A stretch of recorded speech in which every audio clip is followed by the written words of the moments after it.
भारत के इतिहास में कई हवाई हादसे हुए हैं, लेकिन कुछ ने अपनी गंभीरता और त्रासदियों के कारण सभी को झकझोर दिया। सबसे बुरा हवाई हादसा 12 नवंबर 1994 को हुआ, जब एक विमान ने मुंबई के पास एक घने पहाड़ी इलाके में दुर्घटनाग्रस्त हो गया। इस हादसे में 339 लोगों की मौत हो गई, जो इसे भारत के सबसे घातक विमान दुर्घटनाओं में से एक बनाता है। ये एयर इंडिया फ्लाइट 855 थी, जो मुंबई से दुबई जा रही थी।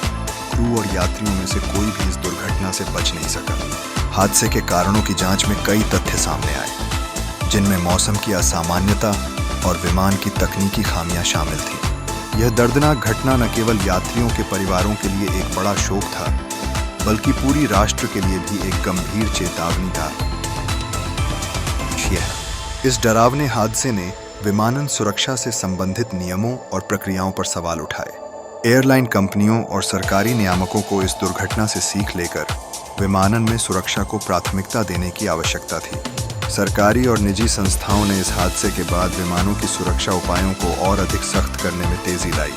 नए प्रशिक्षण कार्यक्रम, तकनीकी सुधार और बेहतर आपातकालीन प्रक्रियाएं लागू की गई। यह घटना एक गंभीर अनुस्मारक बन गई कि सभी यात्रियों की सुरक्षा सर्वोपरि है। इस तरह के भयानक आपदाओं के बाद जब हम जीवन में आगे बढ़ते हैं, तो हमें यह याद रखना चाहिए कि हर हवाई यात्रा एक जोखिम के साथ आती है।